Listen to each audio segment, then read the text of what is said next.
Lieutenant Mark Stokey is the commander of the Police Service Dog Division within the Nebraska State Patrol. He discusses how he chose this career. I grew up as a young kid on a cattle ranch and horse ranch. Been around animals my whole life, involved in training. Of course, rural community, you always have either hunting dogs or farm dogs on your place. And I took an interest in training hunting dogs at a young age, and that just kind of carried over. So when we began our program in 1988, it was kind of a no-brainer just to evolve into the Canine division. Mark explains what a typical day is like in the life of a dog handler. He also discusses how the dogs are used on the job. Typically, a day of a dog handler is, it's never the same. It varies every day. That's some of the allure to the position. Our dog handlers are involved in everything from high-risk warrants to SWAT applications. Almost all the handlers are either been a current or been SWAT operators. But the typical day starts out with, of course, taking care of your dog. First half hour of our shift is dealt with dog maintenance. Getting him out, grooming him, cleaning the kennels, exercising the dogs, and then by that time you're ready to go to work. And depending on the assignment of the day, it can vary. It can vary from going out on Interstate 80, working drug interdiction, to being called to go with the fugitive task force to look for felony fugitives. It varies from day to day. Well, police dogs are, first of all, you got to consider them a tool.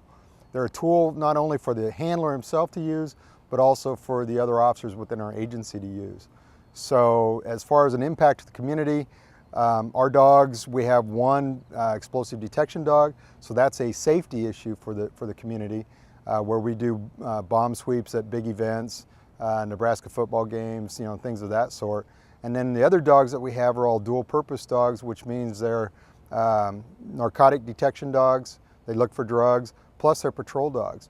So in the patrol aspect, it's a wide range of what these dogs can do. Anything from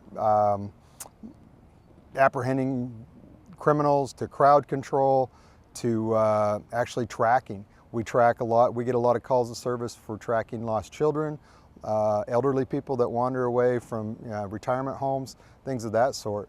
So that's an impact on the community. And then the one that we probably get the most notoriety for is our drug detection. Interstate 80 is a main thoroughfare through the United States for illegal drug transport, and our guys are well versed. The entire agency is well trained in drug interdiction, and it's just another tool to go out and find illegal drugs. Mark Stokey explains some challenges that the dog division is facing.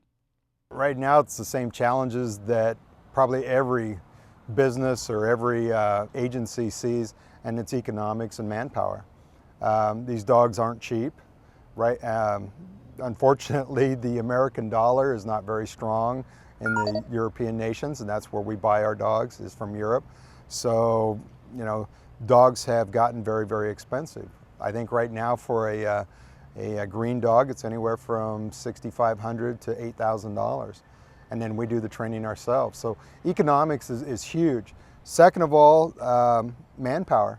Right now we're allotted 15 positions and we're down one, and we've been down one for over a year just due to manpower allocations.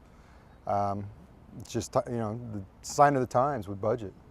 Mark provides recommendations for youth interested in this field, as well as how to get started with the dog division.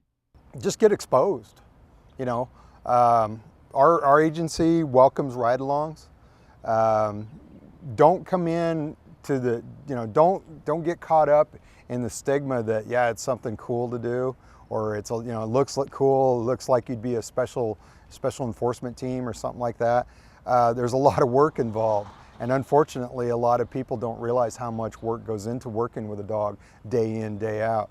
So if you're interested in coming into law enforcement, go out, do ride-alongs. Get to know officers and agencies and go see what they do day in, day out. If you're interested in going into a specialized field like Canine, go ride with canine handlers. Go watch them train sometime and get that exposure, because it'll really open your eyes up how how satisfying it is to work with them, but yet how much work goes into it. To start your career in canine, first of all, you have to start your career in law enforcement. I mean, if that's where you want to go. Right now, we require a minimum of 2 years experience of either in typically traffic enforcement.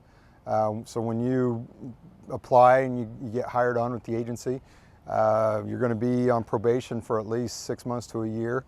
And then after that, by yourself, working a traffic car, you got to have 2 years of experience. And that's where you really hone your skills, because a dog can complicate a situation very well. So your skills have to be very honed before you actually take on a partner, so to speak.